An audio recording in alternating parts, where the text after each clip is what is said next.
familiares.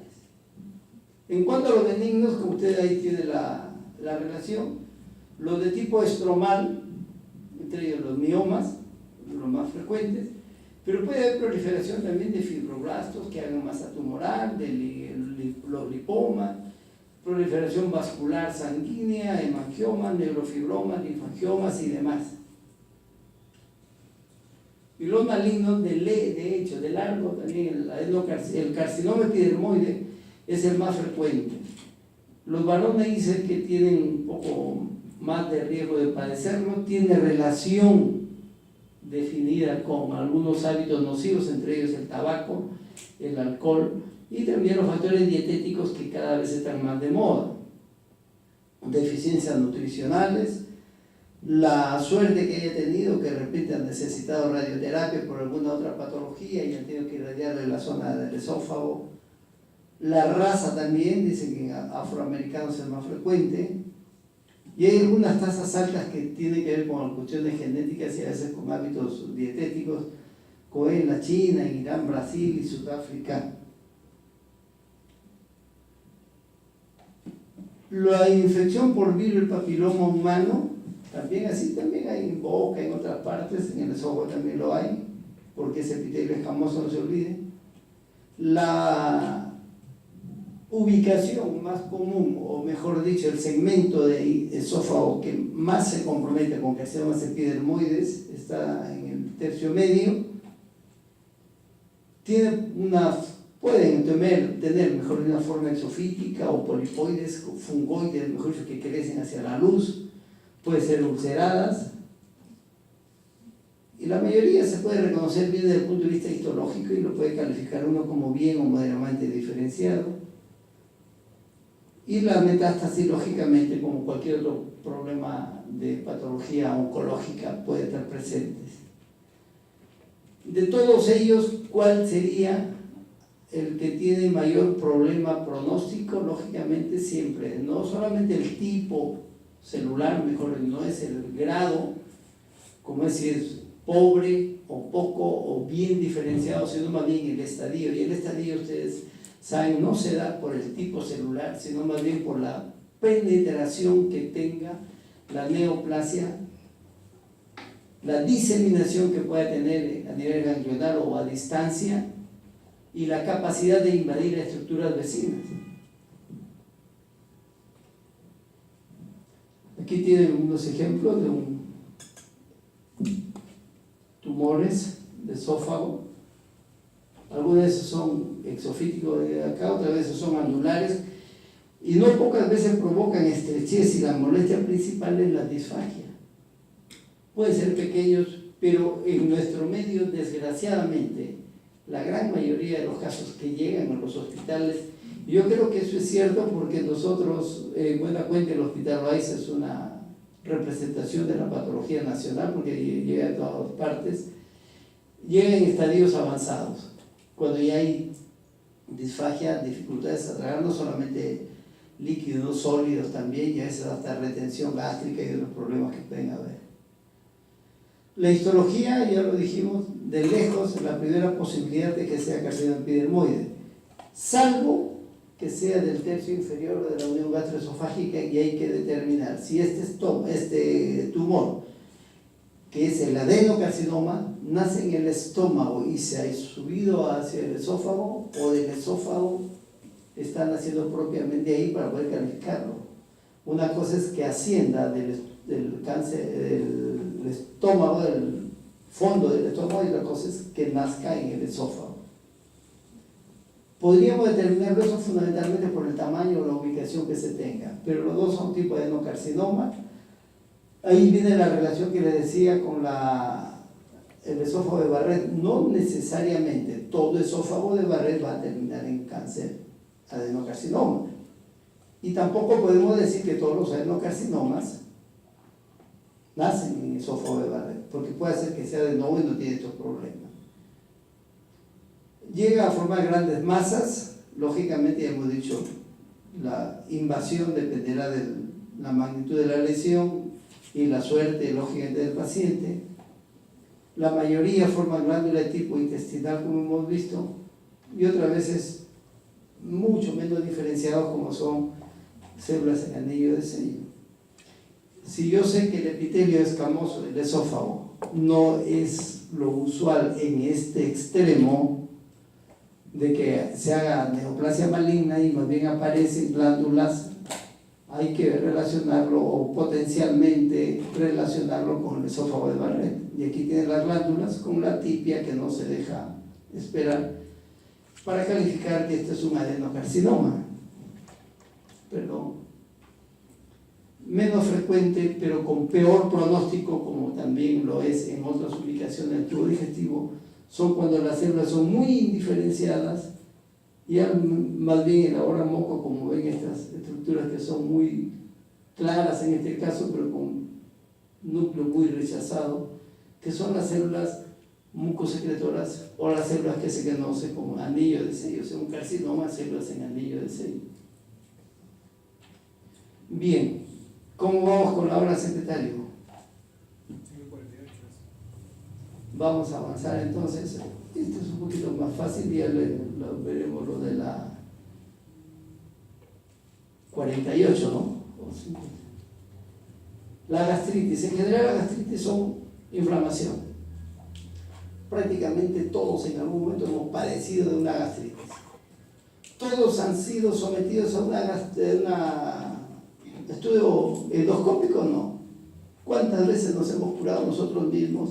Y es que la capacidad que tiene de regenerarse el epitelio gástrico es extraordinaria también. Pero cuando ya produce molestias, lo obliga a uno a ir al médico y le hace una endoscopía, y la endoscopía facilita la tomada de la biopsia y podemos nosotros refrendar el diagnóstico cuando tenemos el tejido de una biopsia. Porque para hablar de gastritis aguda o crónica, necesariamente debemos tener una biopsia, debemos tener tejido. No es un diagnóstico clínico, es directamente un diagnóstico histológico. Puede llegar, dependiendo de la magnitud, lógicamente, de la inflamación, a llegar a producir sangrado. Pueden producirse erosiones, dependiendo también de la magnitud de la lesión. Eventualmente puede virar y provocar lesiones más grandes de considerable tamaño, como son las úlceras. Y como todo proceso que lleva itis o proceso inflamatorio, puede haber necrosis tisular también, que de hecho hay necrosis del epitelio, con inflamación aguda y presencia de microhemorragia o hemorragia franca. Macroscópicamente, que por hemorragias petequiales diseminadas, si tenemos esto, lo ven muy bien los gastroenterólogos, por ejemplo. Salvo que nosotros tuviéramos la oportunidad de ver un estómago por alguna circunstancia, especialmente en el caso de una autopsia, ¿no? Microscópicamente, que hay erosiones focales o difusas, hemorragia, infiltrado inflamatorio, característicamente polinucleares, y como es un proceso inflamatorio y tiene tiempo, el epitelio vecino tendrá que reaccionar, y una de las formas es hacer justamente una hiperplasia regenerativa para compensar las células o el epitelio que se está perdiendo. ¿Con qué está relacionado? Mucho con consumo y a veces automedicación, como estamos viendo, el consumo de antiinflamatorios, el alcohol, el tabaco, algunos medicamentos, el estrés, que es un factor muy importante, con fines de autoeliminación, como hemos visto, y otras veces por problemas isquémicos, a veces por hipotensión marcada o porque hay hemorragia de otro tipo o de otra naturaleza, ¿no?, que condiciona mucho la isquemia o dificultad en la irrigación gástrica que pueda tener. Hay algunas manifestaciones, algunas lesiones ulcerosas muy características, o mejor dicho, asociadas con determinada patología, y a veces eso le da un nombre propio, ¿no? Las úlceras de Curling están relacionadas con pacientes que tienen extensas quemaduras o muy graves, y de repente comienzan a sangrar y se ven úlceras a nivel del estómago que necesariamente hay que tratarlas. Y las úlceras de Cushing también asociadas más bien con pacientes que han sufrido traumatismos. Ahora que hay tanto accidente de tránsito, trauma encefálico, pudiera ser que pacientes de 1, 2 o 3 días que está hospitalizado, que tiene el accidente, comience a sangrar y resulta que tiene una úlcera gástrica. La gastritis aguda, y la ven bien porque aquí no nos ayuda mucho la resolución. Sin embargo, este es el esófago y está en cualquier ubicación para distinguirlo de las úlceras pépticas, por ejemplo, que preferentemente están hacia abajo, hacia la zona antropilórica. Aquí tienen estos coagulitos de sangre que están oscuros porque ya están fijados, pero son los tapones el coágulo de las lesiones erosionadas o que están sangrando las zonas que han sido comprometidas. Si lo que predomina es el infiltrado inflamatorio agudo, será una gastritis aguda, dependerá de la magnitud, si está muy superficial o está más profunda. Y lógicamente hemos dicho también que los cambios regenerativos son una manifestación interesante que tenemos que verla nosotros. Entonces hay un cierto cambio de la forma y tamaño de los núcleos y de las células y de las glándulas también. Pero estos son hiperplásicos, no son neoplásicos ni son displásicos todavía. Y lo que predomina en el espacio intersticial o periglandular es el infiltrado inflamatorio agudo típico. La inflamación gástrica crónica, una inflamación o una gastritis crónica, tiene su inicio también, como siempre, en las cuestiones agudas. Entonces una gastritis aguda puede transformarse pues, en gastritis crónica. Después de algún tiempo, la población inflamatoria varía y ya no es a predominio polimorfonucleares.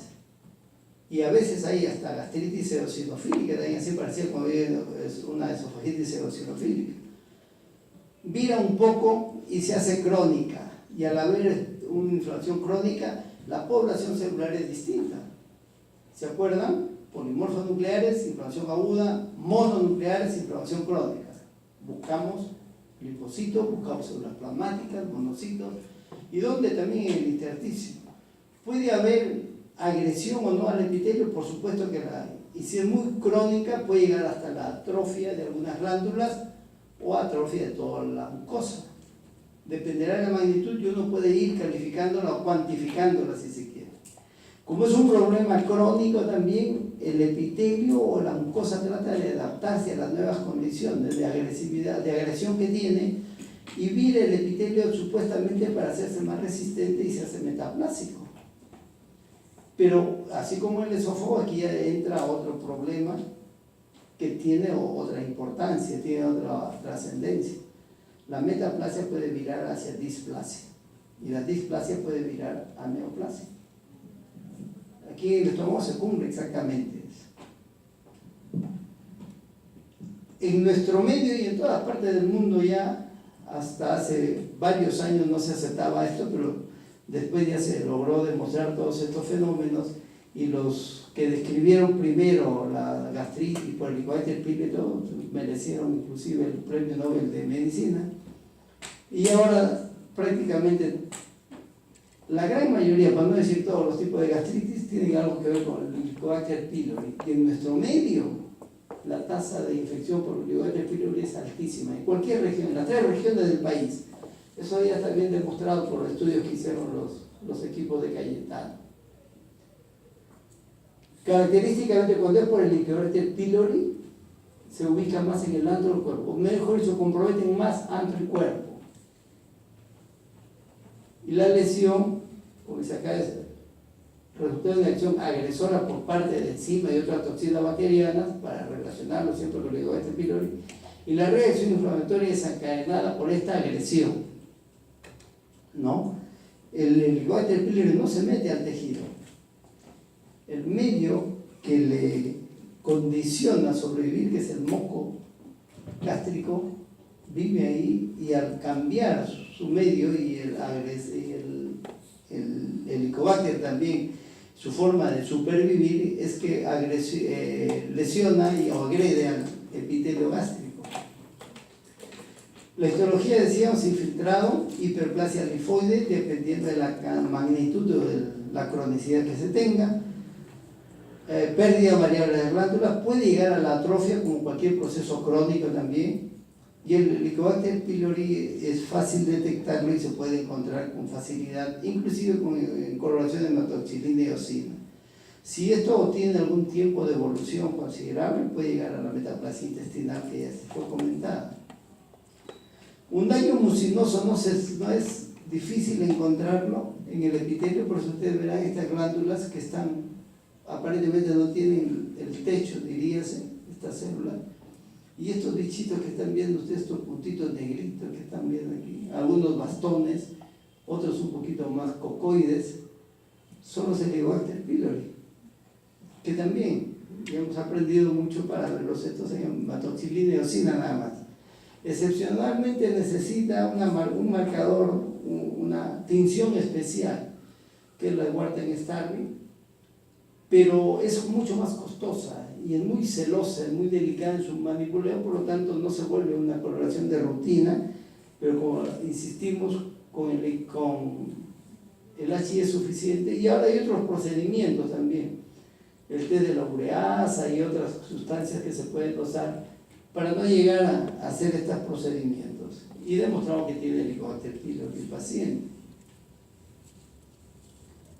Cuando nosotros vemos que el compromiso histológico o el compromiso de la pared de la mucosa está confinado al tercio superior, miren ustedes que hay escasez de glándulas, y hemos dicho puede llegar a la atrofia. Estamos hablando de gastritis crónica superficial. Cuando el infiltrado es un poco más profundo y puede comprometer hasta la capa muscular, hasta la 2/3 partes, o los 2/3 superiores, si se quiere, de la mucosa gástrica, tenemos una gastritis crónica moderada, y cuando llega hasta la profundidad podemos llegar hasta una gastritis crónica profunda. Y como esto es un problema grave, crónico de algún tiempo, vean ustedes, llega a formar hasta verdaderos folículos linfoides, que no los tiene, por lo menos en este nivel no los hay, y más bien las glándulas que estaban en este sector están siendo reemplazadas por el infiltrado, y quedan estas escasas glándulas. Y si no hay glándula, lógicamente el estómago está deficiente. Imagínense toda la magnitud de la mucosa gástrica.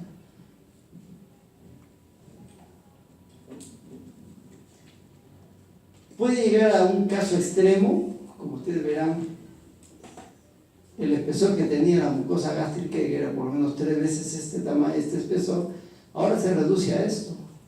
Y si se atrofia la mucosa, como cualquier otro órgano, cualquier otra estructura de la economía, lógicamente también tiene problemas en cuanto a la función.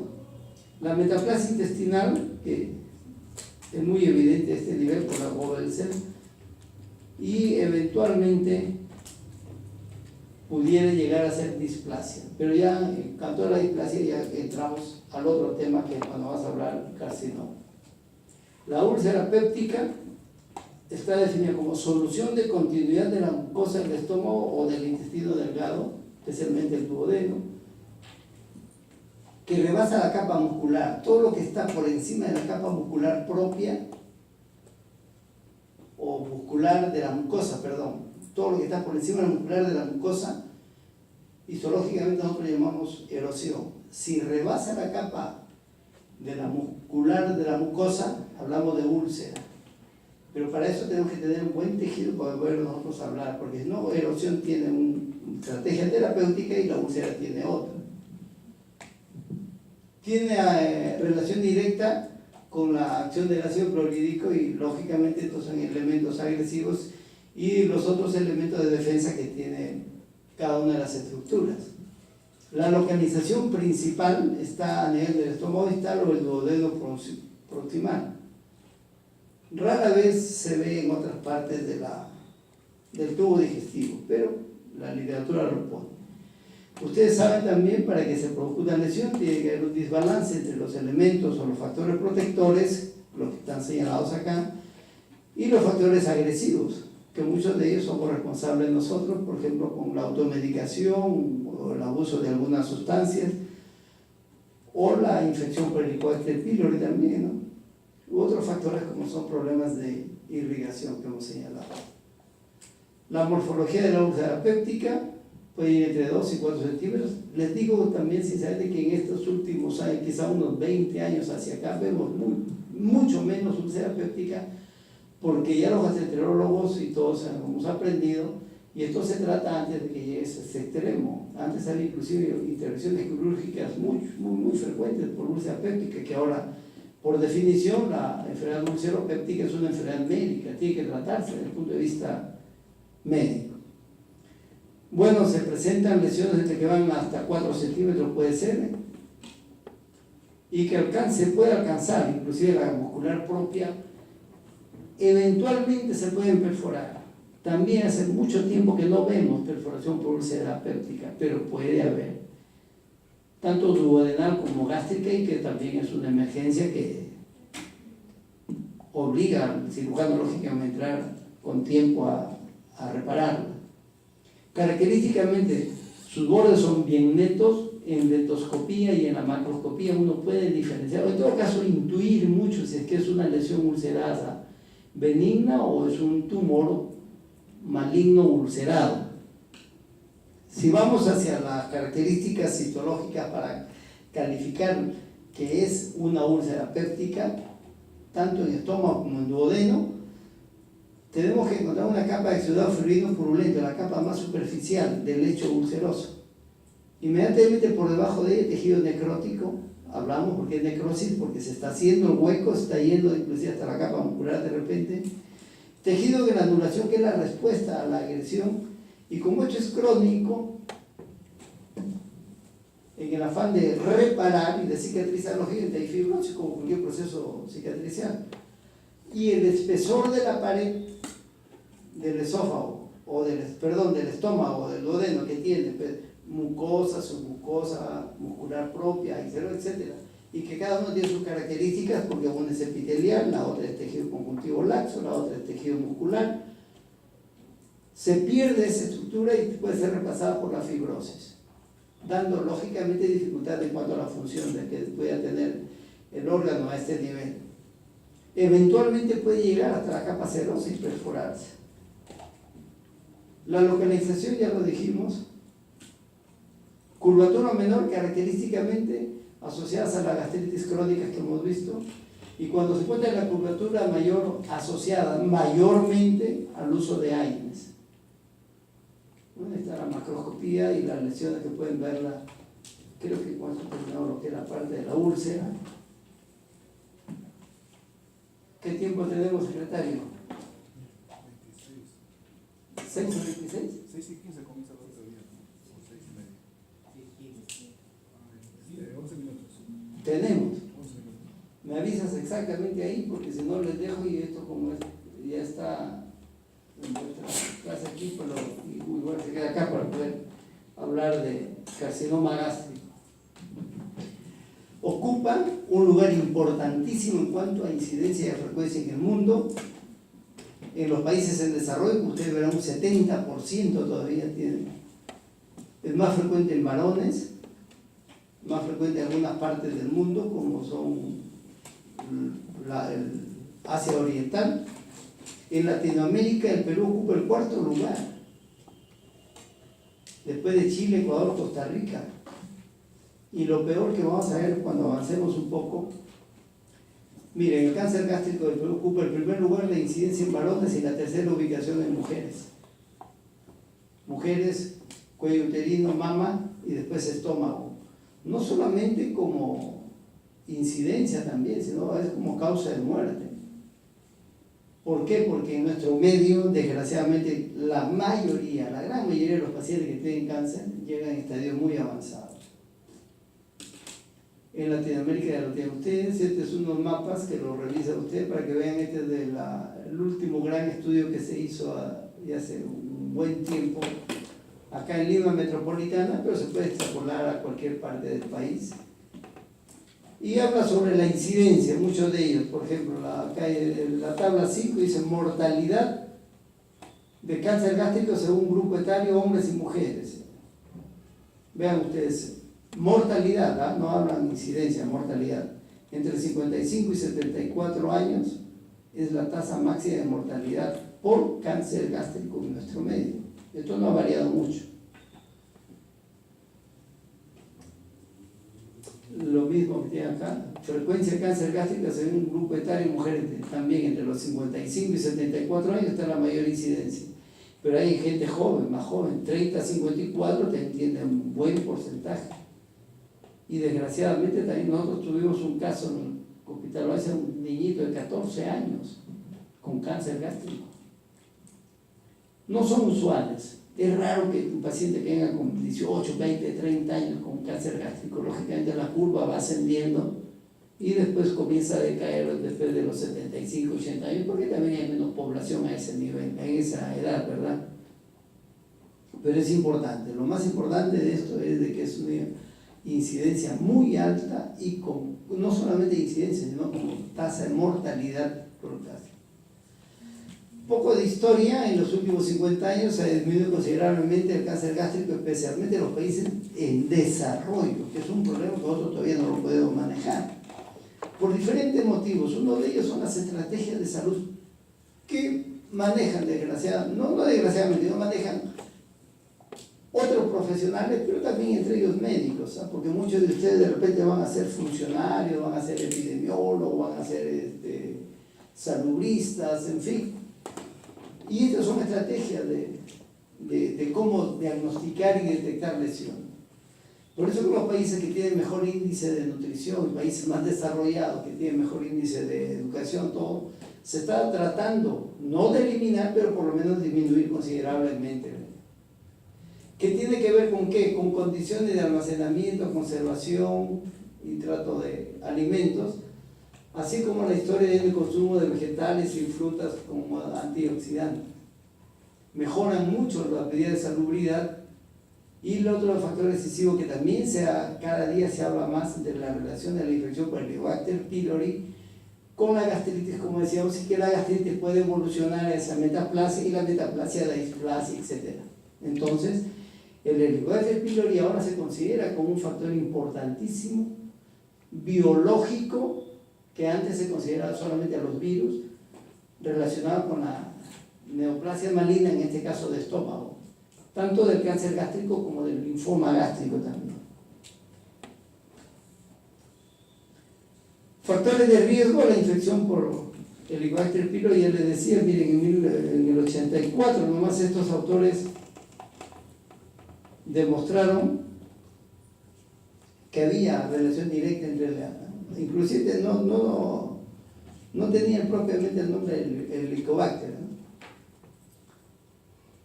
Y después de 10 o más años, creo, se logra demostrar por otros pacientes, más, porque mire, del 84 al 2005 prácticamente. Ellos en el 84 ya habían demostrado, inclusive in situ, con ellos mismos, ingerir los cócteles que tenía el Helicobacter pylori, en fin, y ellos mismos se hacían su endoscopía y su estudio, y se hacen merecedores al Premio Nobel de Medicina en el 2005, que se describe la presencia de esta bacteria en 11 de 100 biopsias gástricas en pacientes que padecían de gastritis, úlceras gástricas y duodenales. Y ya después se le relaciona con la degeneración hacia neoplasia maligna. Por eso no es raro decir que el Helicobacter pylori es quizá la infección bacteriana crónica más común del mundo. Igual acá en nuestro medio.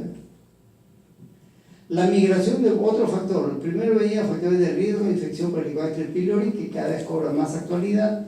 Migración de las poblaciones, que hacen lógicamente que varíe la epidemiología, no solamente en un país, sino en el mundo entero. La aparición por Helicobacter u otro tipo que hagan problemas de gastritis, úlcera gástrica, duodenal, el adenocarcinoma y el linfoma tipo MAN. Y como verán, ahí se ha planteado un modelo de historia natural de la enfermedad inducida por el Helicobacter pylori, iniciando con una artritis crónica, atrofia gástrica, metaplasia, displasia, adenocarcinoma. Hay modelos ya que sustentan y que defienden muy bien esta posibilidad. El problema viene en que, ¿qué hacemos? ¿Erradicamos todo el Helicobacter pylori de toda la población o no? Bueno, en algunos casos, algunos autores dicen que debe de tratarse realmente el que tiene molestias, el que no tiene molestias, porque se trata y después de 3, 4, 5 meses vuelve a aparecer otra infección por las condiciones higiénico-dietéticas que no se observan adecuadamente. Entonces decíamos, uno de ellos está la atrofia gástrica y la metaplasia, y esta es la historia que les decía, la hipótesis que tiene, ¿no? Una mucosa normal con diferentes factores, dentro de los que se cuenta la dieta, la infección, pero factores ambientales y predisposición genética que no nos escapamos. Todos tenemos una carga genética distinta, inclusive entre hermanos y todo, y que hay que convivir con ella porque es imposible eliminarla, ¿verdad? Algunos de ellos actúan sobre una mucosa normal provocando este fenómeno, llegando con factores genéticos que influyen directamente en cualquiera de esos momentos, más los ambientales, que tampoco es patrimonio solamente del problema gástrico, obviamente que se encuentra para cualquier otro tipo de patología y neoplásica también. Bueno, esto ya lo hemos dicho. Este es el Helicobacter pylori. La dieta, ¿qué factor, qué importancia tiene la dieta? Puede condicionar lógicamente un ambiente propicio para la acción de otros carcinógenos del medio ambiente. Por ejemplo, las vitaminas antioxidantes, ¿no? Otros nutrientes reducen los niveles de radicales libres tisulares. Existe evidencia, dice que el consumo de comidas saladas o ahumadas con grandes componentes beta-nitrosos y la baja costumbre o la baja ingesta en general de vegetales y frutas frescas aumentan el riesgo del cáncer. Los japonesitos de repente sabiendo todos estos, no lo van a haber observado, sí, lo que pasa es que tienen otro tipo de genética distinta a la de nosotros, ¿verdad? Pero juega un papel importante, por supuesto que sí. La obesidad también. Alcohol y tabaco nuevamente, aunque no se haya relacionado muy directamente en algunos estudios, pero de todas maneras lo ponen por ahí. El riesgo de fumador contra el cáncer gástrico es definitivo. Sin embargo, el alcohol, por si acaso, no tomen mucho nomás, todavía no está fuertemente ligado a neoplasia. Factores de riesgo menores. Todos los anteriores, lógicamente, eran mayores en todo caso. Virus, enfermedades por virales, radiación, no la del ambiente, sino más bien por algún procedimiento terapéutico, presencia de anemia perniciosa, que es otro tipo de factores que tiene connotación genética, la historia familiar, el tipo de cáncer. La gran mayoría, si ustedes proponen un diagnóstico de cáncer de estómago y dicen que es un adenocarcinoma, tienen 90% de posibilidad de acertarla. De ellos ya verá después el patólogo o el cirujano que lo vaya a tratar, qué tipo es, para hablar después del pronóstico. Pero como médicos generales, sospechar en tumor maligno de estómago y decir que tiene un adenocarcinoma, casi seguro que lo van a chuntar.